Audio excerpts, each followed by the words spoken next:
பாருங்கள், என்னுடைய கிராமத்தில் எவ்வளோ இயற்கையான அழகான நீரோடையிலிருந்து தெளிவான நீர் வந்து கொண்டு இருக்கிறது என்று பாருங்கள்.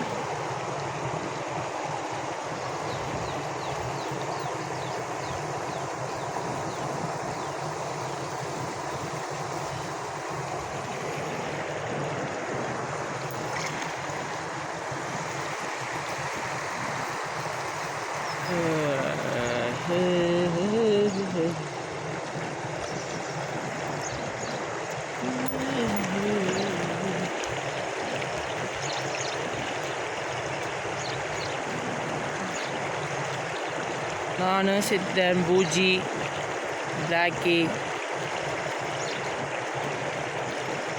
3 பேர் பார்த்திங்கன்னா வாக்கிங் வந்திருந்தோம்.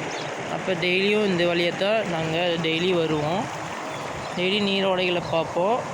இன்றைக்கான நீரானது ரொம்பவும் தெளிவாக உள்ளது.